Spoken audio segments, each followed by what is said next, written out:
What is good, everyone, and welcome back to the channel. Today we have got a very special, highly requested video. So today we're going to be looking at reels, and I've got about 5 different style of reel that I've been sort of doing throughout, I don't know, this past year or so.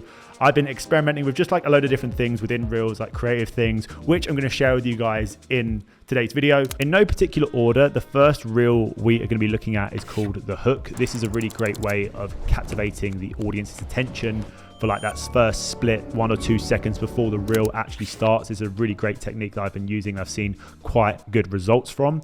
Then we'll go into storytelling / short titles using negative space, similar to the Instagram carousels, but we're going to dive more into like the video aspect of this, so like using rule of thirds. Then we'll have borders. This is more of like a filmic nostalgic look where you can actually put borders over your videos to kind of make it look a bit more like film. Then we'll have creative angles. This is more so to do when you're actually out filming the reels as opposed to editing them. And then lastly, we'll be looking at stacking, similar to what we did for the Instagram carousels, but this time we'll be stacking videos instead of photos. But again, very simple, super easy, and I'm gonna run you guys through all of that today. In order to do these things, we're gonna need Premiere Pro. I was gonna do this on Resolve, but I feel like some of you guys are more familiar with Premiere than Resolve, but these are quite simple sort of techniques that I've gathered together, which you can do on most editing software, Final Cut, DaVinci, Premiere. So let's not waste any more time and jump straight in, shall we? All right, so we're gonna be looking at our first sequence or reel in Premiere Pro or whatever piece of editing software you guys feel comfortable using. And this is our first reel we're going to be looking at. This is a short cinematic sequence that I made from my trip to New York. As you can see, it's about 12 seconds long, but it's not the actual entire reel I want to show you guys. It is the beginning half a second or second, which looks like this. Very easy and super simple. Play it again. So this is called the hook. And essentially what I've done here is I've got about, I think, 10 or 11 clips from my entire sequence. I've cut them down by 2 frames, and I've merged that with something called ramp clicks, which is a sound effect that I got from lens distortions, and a metallic riser. And all I've done is I've cut them up by 2 frames at a time until the end of the riser, and then the reel will start. I've seen a lot of reels that have gone completely viral because of how well executed the hook is.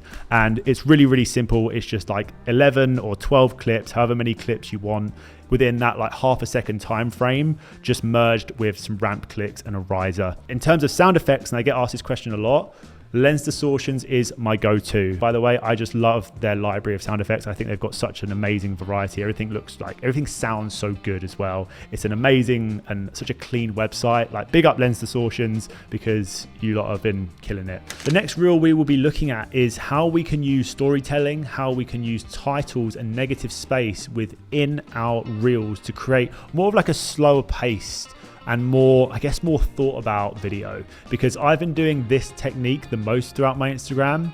I have seen the most results from doing this, and also it just works the best within my workflow. My main priority is YouTube. So if I'm filming a vlog, or if I'm filming, you know, something for a client that's long form, then that is my main goal. So what I can do essentially when I'm filming like a vlog like I did in Singapore or while I was out in Tahiti, I'm able to get B-roll that I've shot within that vlog and make short form content out of it, which is exactly what I've done here. So this is actually a client shoot when I went out to Iceland and I filmed a short documentary for Toby.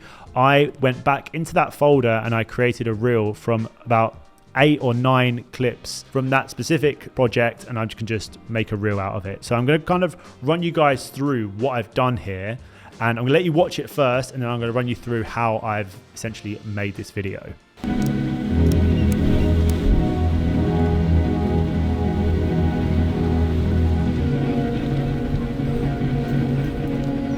Pretty simple, right? So that was no more than 7 clips, which I got from a previous project and repurposed it for a 10-second long reel. For me personally, I like to watch stuff like this because I think it's like nice, it's slow paced, it's relaxing. If it's got like a little bit of a storyline or some voiceover behind it, I just prefer watching that, but that's personal preference. Obviously everyone's different, but the reason why I wanted to show you guys this specific reel is because of how I've specifically framed these shots. Now, as you can see here on my timeline, I've got this rule of thirds grid disabled. So if I bring that back up, what you're going to see is my 16:9 rule of thirds grid. You can actually download this grid free in the description if you want to put it over your videos so you can kind of use it as a guide to line up your shots. And the beauty of this is because we're editing in a 1920x1080 sequence, so I can zoom in by 50% and I can reframe all of these shots to match my rule of thirds grid. So if we look at this first frame, we've got obviously the horizon sits perfectly in line with the bottom line of the grid. We've got the text, which is perfectly in the center of the left-hand square. Because we're on a traditional, like, it was like an old school boat, like very, very old, I thought I would convey that within the text. So I kind of went for this more so like, I guess, medieval style font. What I've done here is I've actually used this like wooden door as my foreground, and I've framed that perfectly in line with the right hand side of the grid. But yeah, this next shot, again, I've just made sure that the mast is center frame. Next shot, got a lot of foreground here. We've got like a rope going across, and then we've got like this bottom bit of the boat. None of the foreground parts were actually crossing that middle square of the grid. Then the next frame, put that mast bang in the center, and then we've got the sort of other masts and the rope that are kind of like leading up towards it. I've used, similar to the first shot, I've just used that right hand side of the middle section of the boat to be my foreground. The next shot, same as the first one, just opposite side. I've shot over the captain's shoulder, just using him as a bit of foreground. Also, what he was wearing contrasts really nicely with the color of the ocean and the sky. Kind of got that orange and teal vibe. And then the last shot, which is this symmetrical shot, which I've shot, I think it's on 16mm. And what I've done is I've actually moved this frame up so that this middle section of the boat sits perfectly in the center. So as you can see, we've got equal distancing between the sky and then where that bottom part of the boat sits. Like I mentioned in my previous video about Instagram carousels, we are basically taking that exact same approach, but we're applying it to video postcards instead. So as you can see, out of all of these 7 shots, the one that I used at the start to put the text is the one where I've got the most negative space. Hopefully by me talking you guys through how I've made this specific reel might help you if you want to make one yourself. Follow these guides, see what I've done, see how I've framed a lot of these shots, and just put what I've taught you into practice for like your own reels. Just remember, it doesn't need to be crazy, just simple, nicely framed shots using foreground, using your rule of thirds grid, and you'll have a really nice simple few sequences which you can then upload to Reels. We are now going to be looking at borders, but this time around we're going to be working with a 9:16 aspect ratio rather than 16:9. So these particular Reels I found work really well because you don't have to like rotate your phone. These have become very popular and I'm probably going to upload more videos like this, but just remember you're working on a 9:16 rather than 16:9. So I'm going to quickly show you guys this Reel which I shot out in Paris.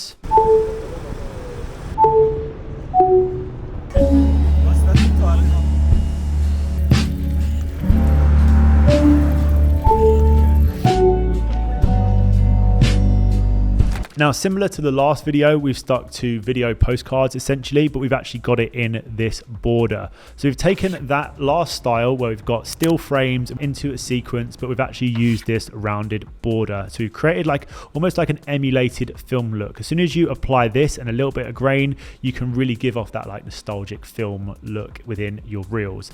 And we've also implemented some text on here. I can actually leave a link in the description to these borders. Very, very helpful because these borders, or this border pack, there's lots of different like sizes and aspect ratios, so you can frame match these and put these into whatever sequence you have, and it gives this like really nice, like I guess boxed off effect depending on what kind of aspect ratio you're working with. But I found this one, which is a 4:3 aspect ratio, to work the best. It's just a way of kind of condensing your footage down. If you've shot it quite wide and you want to put it into like a nice little border, this is a really great way of doing so. For reels specifically like this, again, the text plays such a huge part because that's what essentially will set the tone of the mini story, I guess, you're trying to portray. So for this case, I've got Paris in the sun, something super simple. But again, this is just an example that I wanted to show you guys about how you can kind of use these borders just to convey the story a bit better.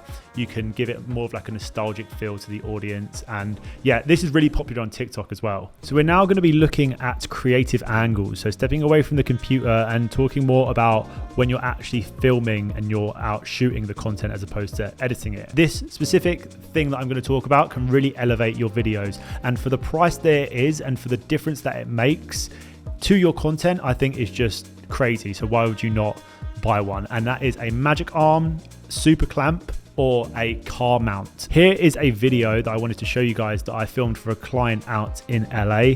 We had about a day to film this, and luckily I brought with me my 2 magic arms and my car mount. These things really elevated that video and allowed me to get some really unique perspectives. So I do urge, if any of you guys have got like an extra 100 quid, maybe 50 quid lying around, get 2 magic arms and you can get such creative shots with these. I personally think if you can just implement like a few of these little techniques within filming your content, I just think it takes the video to a whole new level. It's only a few frames. I mean, this video that I made, the POV shots are only on screen for less than like 2 seconds, but it just breaks up the video in a very, very nice cinematic way. Filming a vehicle, if you're shooting a car commercial, can really help get some really nice, unique perspectives if you've got it like mounted next to a wheel. Obviously, you want to make sure it's mounted on properly, so don't just like stick it on and think that you can just go. You got to properly mount it, but again, the results are amazing. For me personally, I really like implementing these shots within my video sequences. And last but not least, we have image stacking. Now, exactly like we did in the previous video where we stacked photos, we're going to do the same thing but with videos. Now, this is personal preference. You can either stack 4, 5, 3 videos on top of one another, whatever you want to do. But for the sake of this video, I'm going to stack 4. I'll actually get all of the clips that I want to put into the stack into a sequence.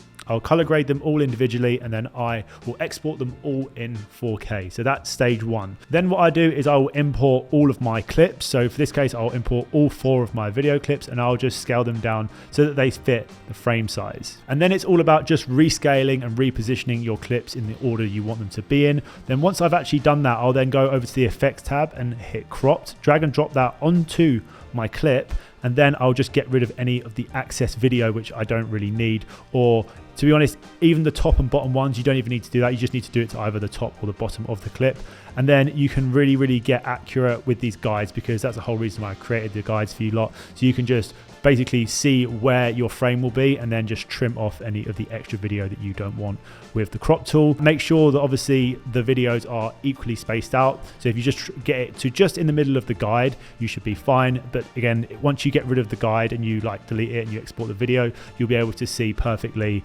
If you've missed a little bit of a gap, you can just fill that in. When you export, make sure to delete the guides and then you export in 1080 by 1920, and then you have yourself a nice stack. And that, ladies and gentlemen, boys and girls, concludes the end of the video. Hopefully these tips were helpful and you were able to take some value away from watching this. The beauty of creating on Instagram and TikTok nowadays is experimenting, and you can try loads and loads of different things. So that's the whole fun in creating. It's about experimenting and trying new things and seeing what you like. So let me know any questions down in the comment section below. And again, don't forget to check the first line in the description if you want to download any of the assets that I've used in today's video.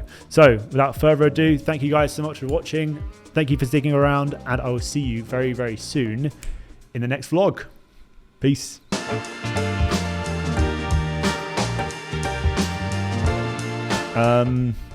We'll kickstart the video with something interesting at some point. Just give me an extra hour.